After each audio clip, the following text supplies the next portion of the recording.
Welcome to the Leela Life Show. This is your host, Linda Andrews, and I am happy to be with you today, as always. If you are synced up with the YouTube channel, then you are getting to hear this before the people listening on the podcast channel. So just something to bear in mind when you're listening to these, depending on the channel, there's a different production cycle. All right, back to today's show. I was feeling a little bit of how to start showing up for myself as a good little jumping off point here. So it's like, how do you get into optimizing for well-being? How do you get into healing? How do you start? And I've heard this before around just like having the courage to look at yourself, to dive in, to do the work. And how do you start? First of all, I noticed in my own starting, it was a gradual and sometimes very subtle process. I can remember as a young girl, even, really journaling and kind of feeling like something was wrong and, being in therapy as a teenager. Like these are parts of the journey that definitely add to the process for me personally. As I got older, it started to feel like that little inner screaming. If you've ever heard first God whispers, then God talks, then God screams, like things in my life were screaming at me. And one of those things being my body, was a lot of different health indicators. So how do you start showing up for yourself? Maybe just even hearing that question, how do I start showing up for myself? See what that evokes in you. What subtleties, what feelings come up? What areas come up for you? What do you think, oh, I don't have time for that. I'm not ready for that. Or I am showing up for myself. And I do it in these ways. So notice how you're responding to that. Notice any judgment coming up. Notice any resistance. My hope in giving you those cues is you can start to do that when you're walking, talking, being in conversation, relationship with others. This noticing is so important. I wanted to touch on this third, but we're going to start with it. Notice what's going on in your body. Notice what's going on around you. And so those resistant areas, those areas in your life that feel like, oh, this is hard. I tell the story of when I was in my finance career, I was literally hiding under the desk at work one day, crying. And I'm like, I don't think this is a good fit. So when you're noticing where you're not showing up for yourself, notice when you maybe see someone show up for themselves in a certain way. Is there a comparison or jealousy that comes up? Notice your relationship in the many ways you can connect with this idea of how am I showing up for myself? And this word starting feels really specific because there is always, yes, I use the all word, the A word always. There's something that you're not doing that you could be doing that could be your now way of showing up for yourself. So I had this realization recently where I had these different tests done for different nutrition and just my whole biology done 15 years ago, 10 years ago. And I noticed myself saying to the practitioner, anytime they bring it up, yeah, I did that 10 years ago, 15 years ago. And so it doesn't feel like starting because quote unquote, I did it 15 years ago, 10 years ago, but that is not showing up for me in that way now. And so the information that I could gather from some of these tests and reports about my overall health and well-being would actually really help me show up for myself in a different way with more information. And I noticed this resistance of like, oh, I did it 10 or 15 years ago. So what do you need to start or restart, or you've started before, then stopped? And so this is truly a start again. Use restart if you need to. Maybe I'll try that with my own psychology, which is bringing up this point of knowing yourself and knowing how to work with yourself, your psychology, your energy. Is it that you're restarting or starting? Is one of those more inspiring? Is this whole thing overthinking this? Right? You don't even have time for it. It's what is going to work for you. But knowing that when you give this opportunity to notice and have some deeper inquiry into what's going on in your world through the subtleties, information will reveal itself. As always, if you're getting little pings, if you're getting little insights, note them, figure out what's wanting to be unpacked within you. I've talked about mirror talk before, and I want to combine these two because it could be a nice twofer. Tony Robbins says net time, no extra time. So anytime you can be doing this on a recurring basis and not have to have separate time for things, why not? The layering, life layering, we could call that. We're going to life layer right now with talking to your inner child. You could refer to this like your little human, your little boy or girl, the little you. Maybe there's a version of you from 0 to 8. Maybe you don't relate to that version of you and you have your own idea of who you could be speaking to. But it's showing up to be able to nurture yourself each and every day. And I find early morning, toothbrush first thing or third thing, whatever kind of morning you're having, you brushing your teeth, you're looking in your eyes, and you are talking to your inner child, your little self, your now self, whatever little conversation, taking this intimacy, literally, you're looking in your eyes, into me, I see. And you're doing this. And while you're doing this, looking in your eyes, talking to yourself, there's immense healing. There's immense healing just by you rebuilding the present day trust in yourself. That, whoa, we've been through a lot. Life has been life.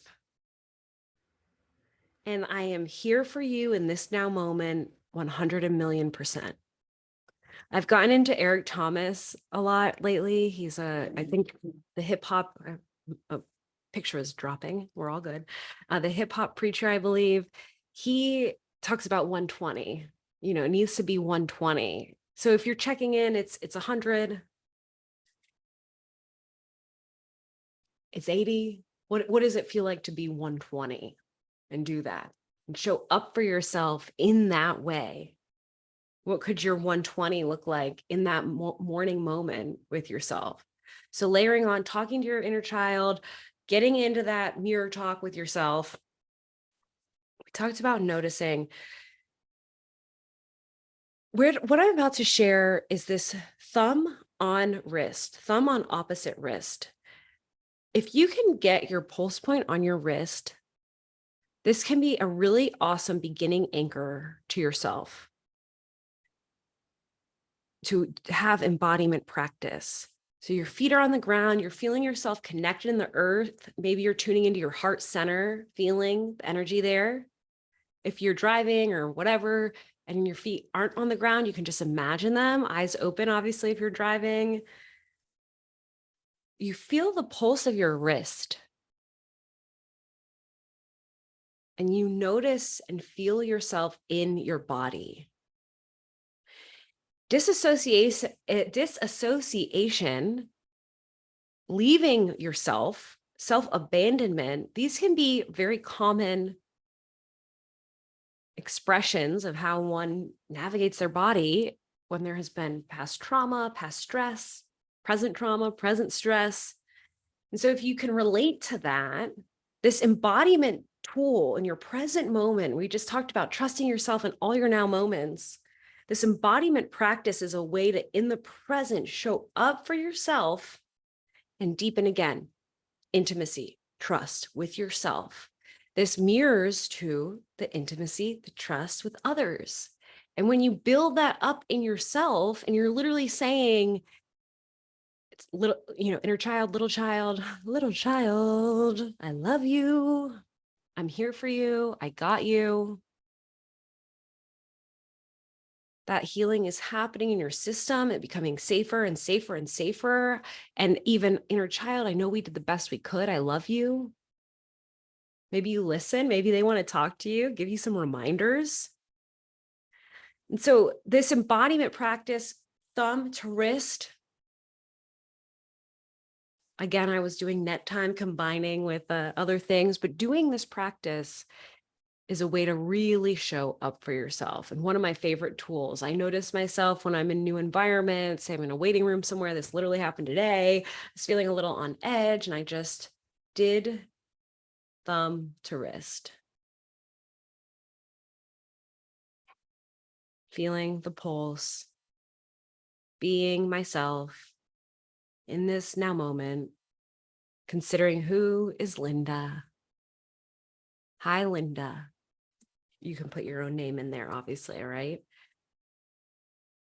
That's a really beautiful practice to then incorporate some deep, deep breathing. If you're not doing that practice, you can always breathe in through the nose, out through the mouth, in through the nose, out through the nose, in through the mouth, out through the mouth. Do what works for you. Different types of breathing does different things to your system. So if you have a shorter breath up front, a longer exhale, shorter inhale, longer exhale, shorter exhale, longer inhale, these do different things to your nervous system. So what I recommend for anyone, because of how much I believe in that inner attunement and that tuning into your intuition, start by just noticing your natural breath and then asking yourself, what do I need more of right now?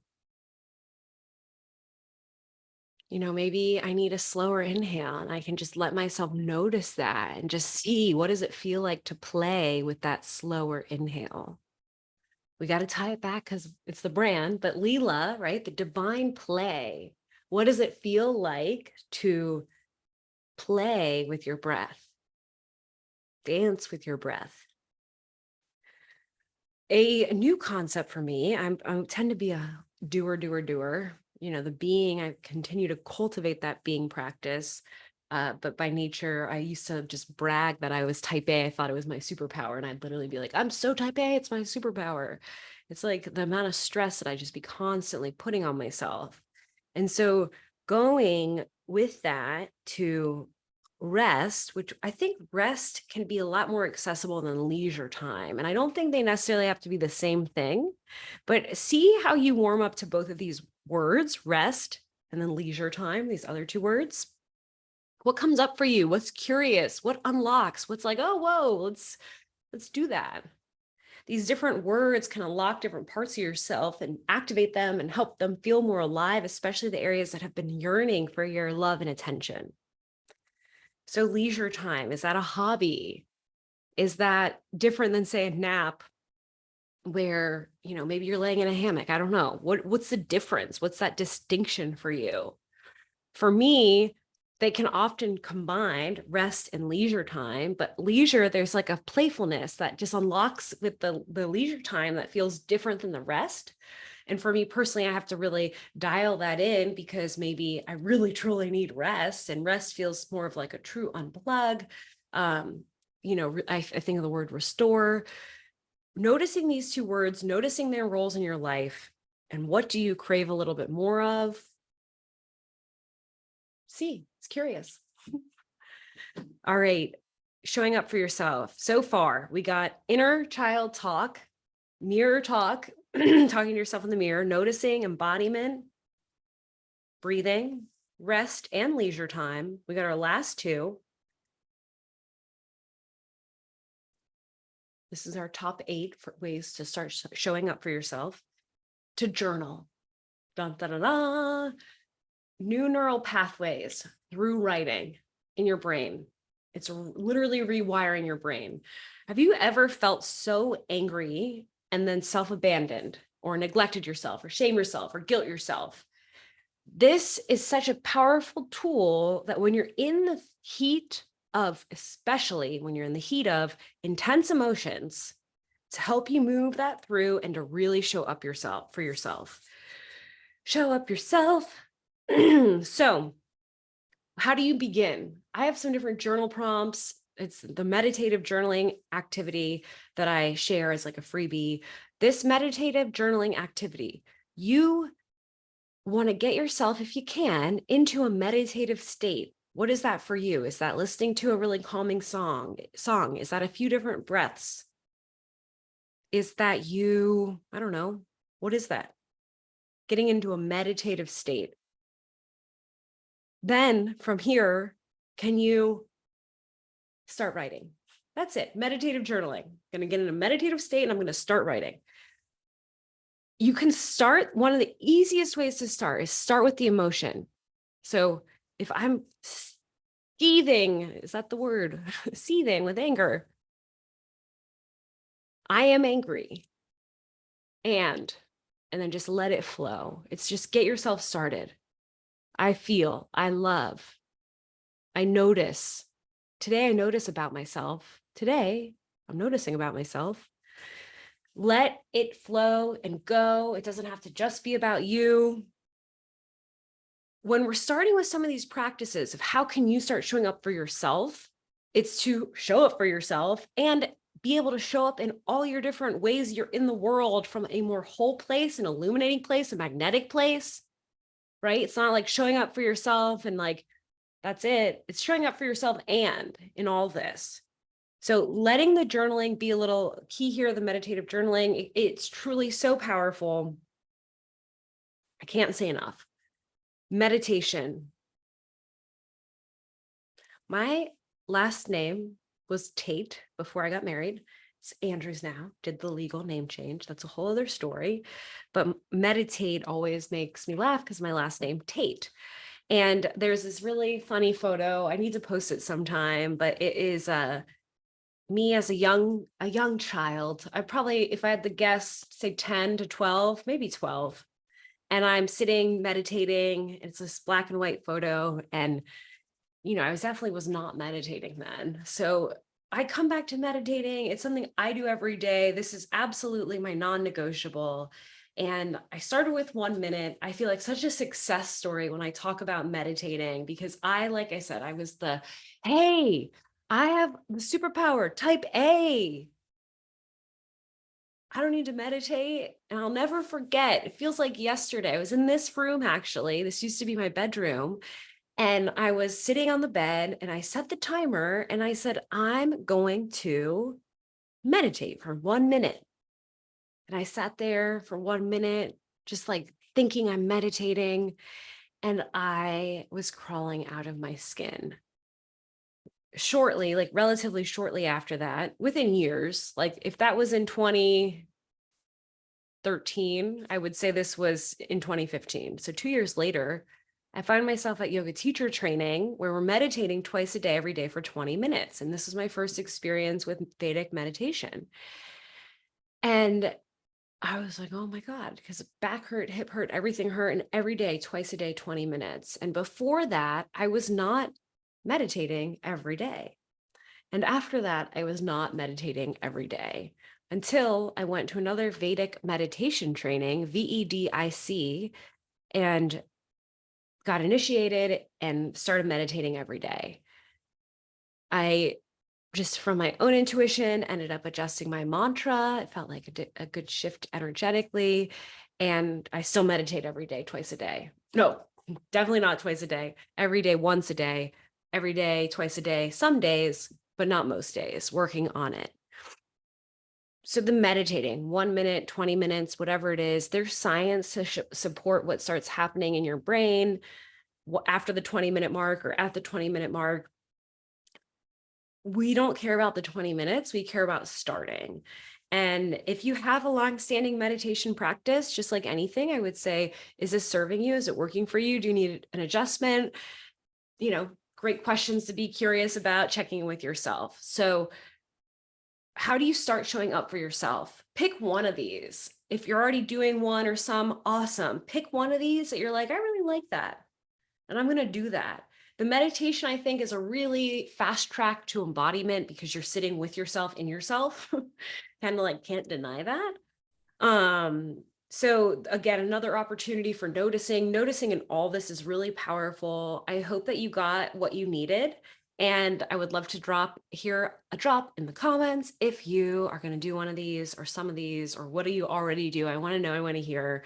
And thank you for tuning into the Leela Life Show. Catch you in the next one.